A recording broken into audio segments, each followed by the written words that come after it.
बोलती पुस्तके. ज्यांना वाचनाचा नाद, त्यांना बोलती पुस्तके घाली साद. आमचं चॅनल सबस्क्राईब करा आणि सबस्क्राईब करायला इतरांनाही सांगा. नमस्कार श्रोते मित्रहो. बोलती पुस्तके सादर करीत आहे लेखक श्री दशरथ गावडे लिखित कादंबरी फेरा, प्रकरण 40. सगळं सुख दुःख, सगळं नवं जुनं पोटात घेऊन काळाची गंगा निरंतरपणे वाहत होती. महिने वर्षे पाठीमागे पडत होती. सण सुग्या येत होत्या जात होत्या. उन्हाळा पावसाळा हिवाळा हे ऋतू सुद्धा कालचक्रानुसार नेहमीसारखे येत होते आणि जात होते. अगाध विश्वाच्या या स्वयंचलित कालचक्रात संजयला व उमेशला गायब होऊन आता 9 वर्षे पूर्ण होऊन गेली होती. त्यांच्या घरी परतण्याकडे डोळे लावून बसल्या रुक्मिणीची दिवसागणी घोर निराशा होत चालली होती. त्यांच्या काळजीनं आणि आशाच्या वाया गेलेल्या जीवनाचा विचार करून ती खंगत चालली होती. खाल्लेलं अन्नही व्यवस्थित पचत नव्हतं. डॉक्टरी इलाज चालू होते. महिन्यातनं 1-2 वेळा सलाईन लावावं लागत होतं. काळजी रोगावर औषधही काम करीत नव्हती. सुरुवातीला शेताकडे गेलेली रुक्मिणी पावसाळा चालू झाल्यावर जायची बंदी झाली. ते पुन्हा त्या शेताकडे गेलीच नव्हती.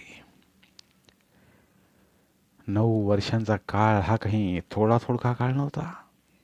या 9 वर्षात मुलीच्या वाया गेलेल्या जन्माचं दुःख व पोरांचा जीव घेणा वियोग रुक्मिणी सोसत आली होती.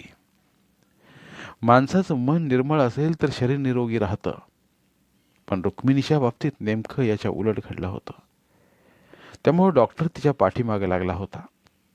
दुःखाने तिच्या मनावर पूर्णपणे ताबा मिळवला होता. मनाला करगचून बांधून ठेवलं होतं. दुःखानंच तिच्या चित्ताला ग्रासून टाकलं होतं. पोरांच्या आठवणीनं मन रोज छिन्न विछिन्न होत होतं. रोज मनाला साप डसत होता. पोरांबद्दलच्या संभ्रमाच्या आवर्तातच तिचं मन सतत फिरत राहत होतं.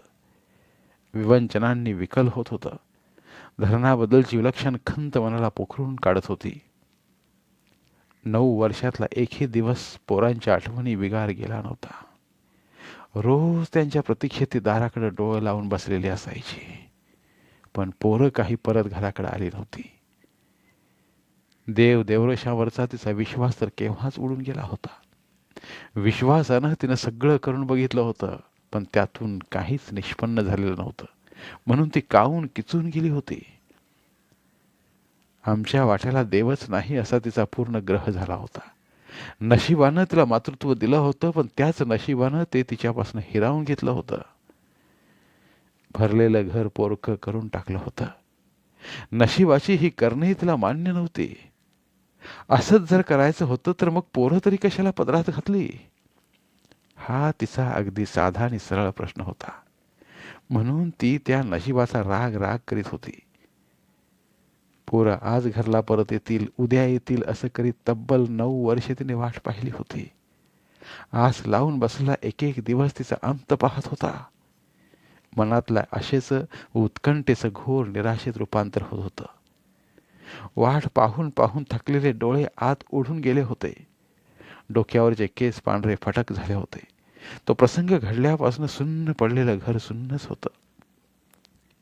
कमालीची शांतता घरात वावरत होती, पण दिवसातनं 1-2दा पोरांच्या आठवणीनं रडलेल्याचा आवाज मात्र घरात घुमत होता. खास करून कातर वेळेला तेवढाच शांततेचा भंग होत होता. बाकीच्या वेळी भयान शांतता असायची. बऱ्याच वेळा शारूबाई व भावकीतल्या बायका तिच्याजवळ येऊन बसायच्या. तिचं मन रमावं म्हणून इकडच्या तिकडच्या गप्पा मारायच्या. दुःखी विचारापासून तिला परावृत्त करायचा प्रयत्न करायच्या, पण त्या गेल्यावर मात्र पुन्हा त्याच विचारांचं रहाट गाडगं चालू असायचं. शारूबाईला किंवा संगीता सुनीताला एकसारखं यायला जमत नव्हतं, पण कधीतरी त्या भाजी भाकरी आणून देत असत. तिचे गावातले भाऊ सुद्धा तिच्या घरी यायचे.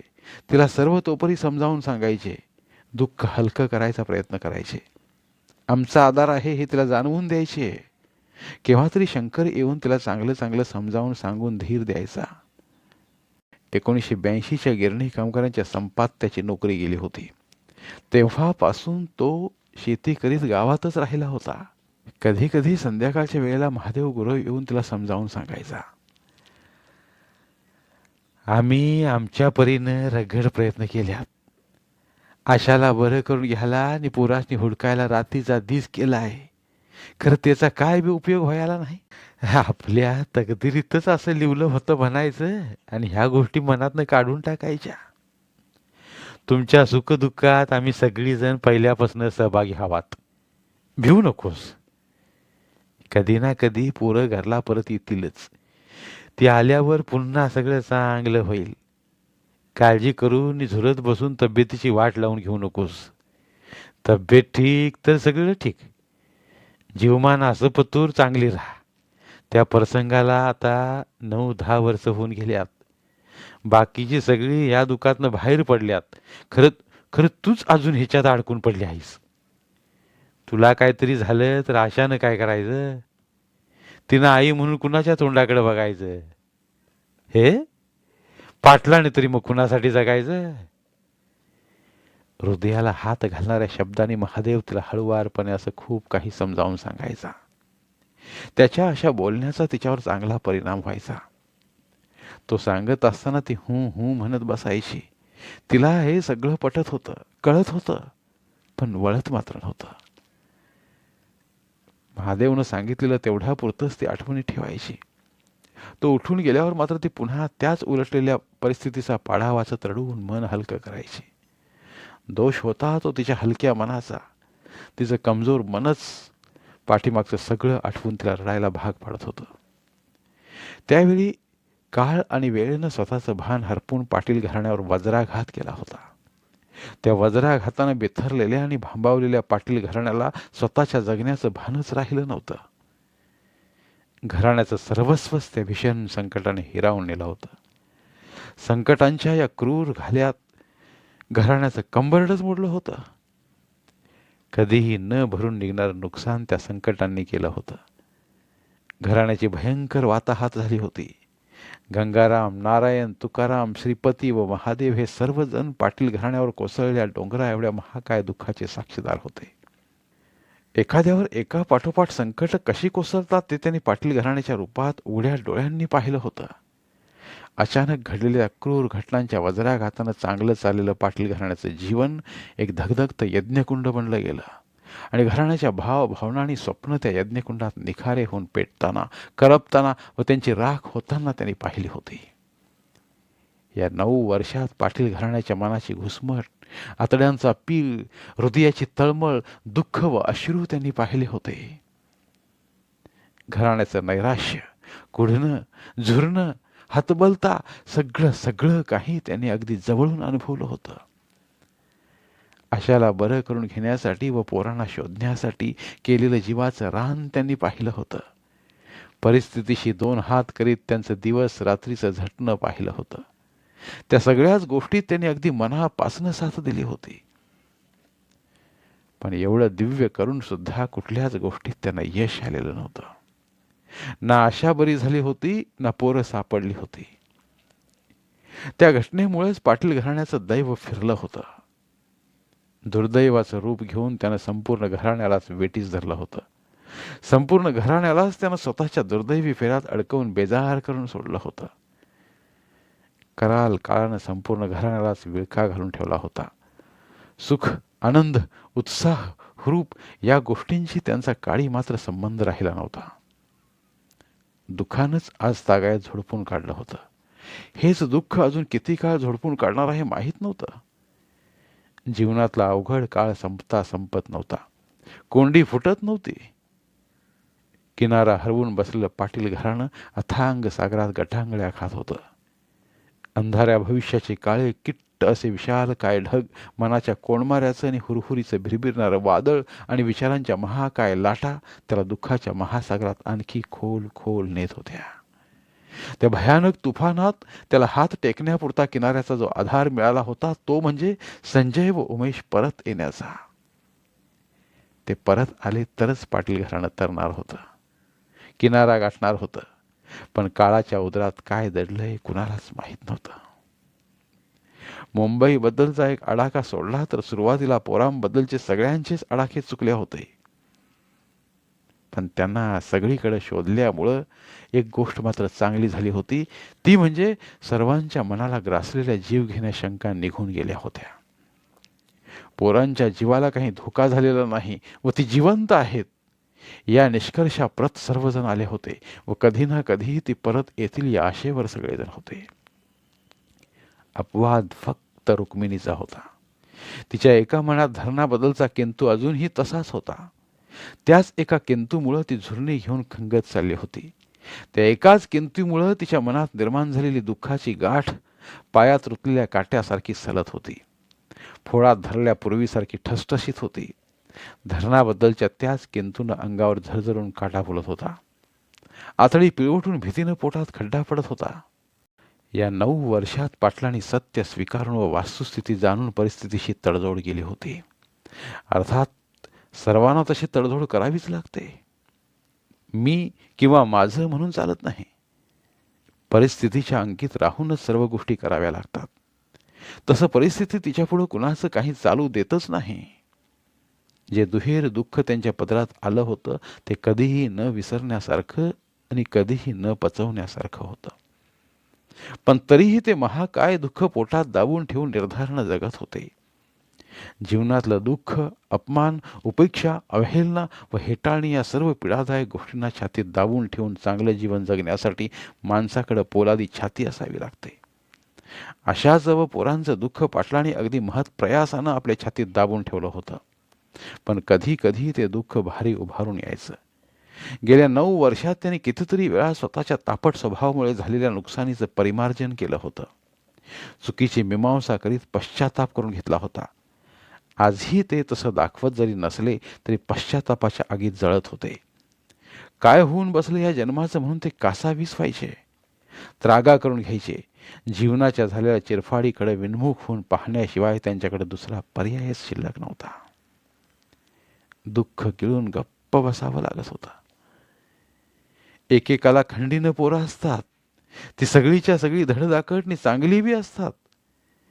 पण ज्याला 1-2च असतात त्यांच्यावरच काळाचा घाला पडतो. नियती नशिबाच्या या अधम प्रक्रियेची व दुजाभावाची रामरावांना फार चीड येत होती. राग येत होता.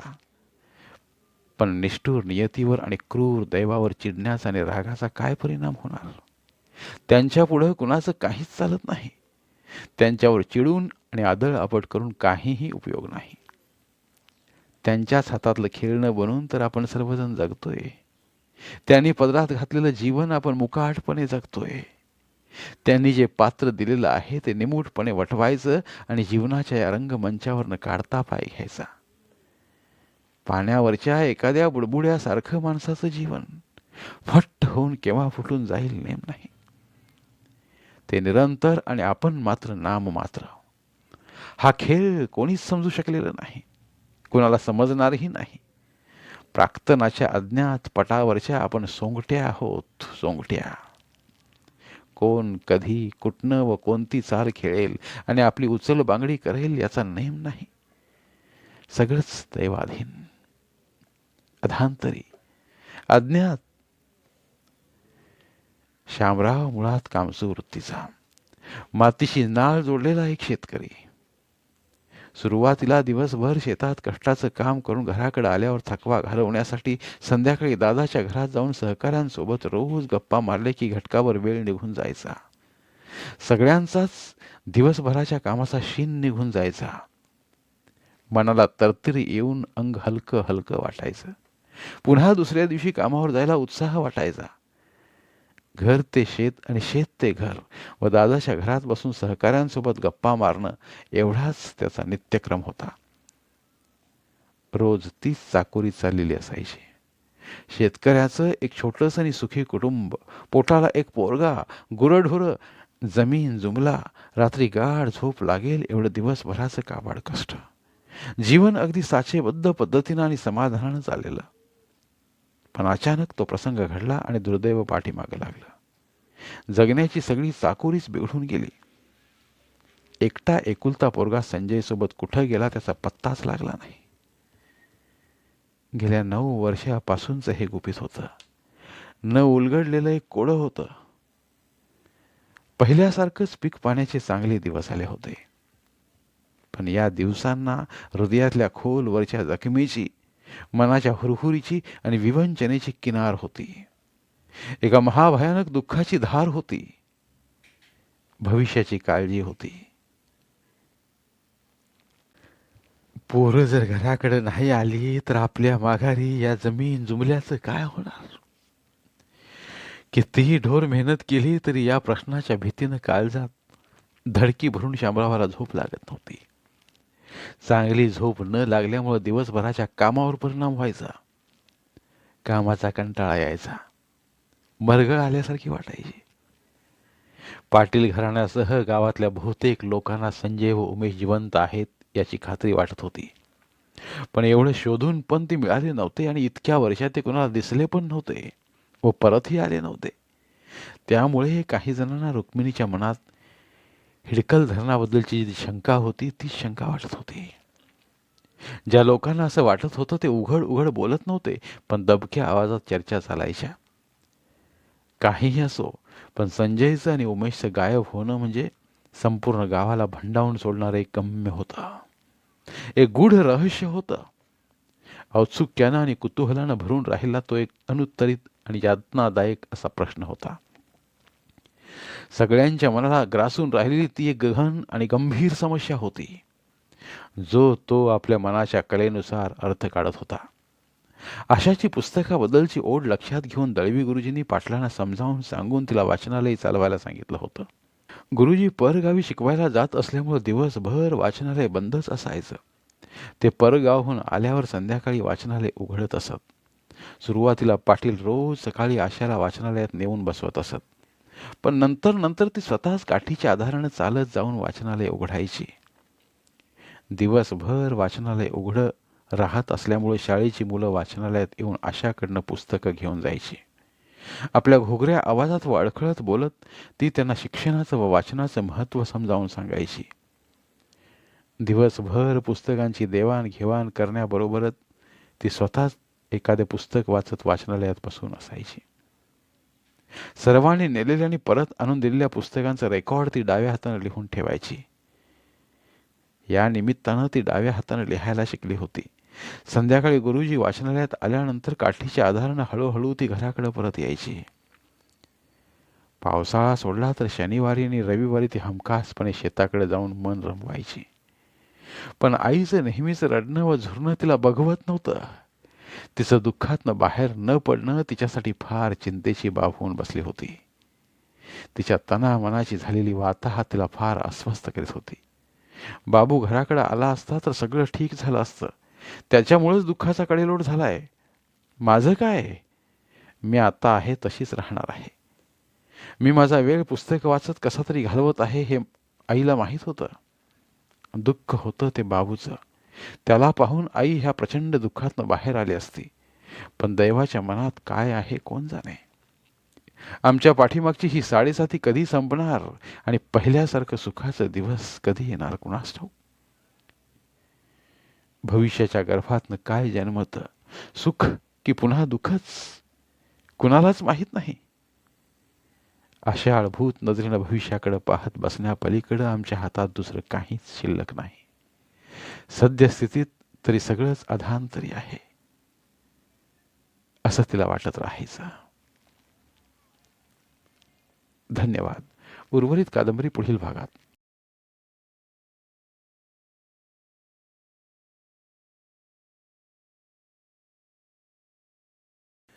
धन्यवाद. प्रिय श्रोते मित्र हो, आपल्यासाठी एक आवाहन. आमच्या चॅनलच्या प्लेलिस्ट विभागात तुमच्यासाठी शेकडो कादंबऱ्यांचे ऑडिओ बुक्स उपलब्ध आहेत. तिथे प्रत्येक कादंबरीचे सर्व भाग एकत्रित मिळतील. त्यामुळे सध्या सुरू असलेल्या क्रमशः कादंबरीच्या पुढील भागासाठी वाट पाहण्याची गरज नाही. तुमच्या वेळेनुसार तुम्ही संपूर्ण कादंबरी सलगपणे ऐकू शकतात आणि साहित्याचा आस्वाद घेऊ शकता. कृपया आमच्या चॅनलच्या होमपेजवर जाऊन प्लेलिस्ट चेक करा आणि तुमची आवडती कादंबरी निवडा. धन्यवाद.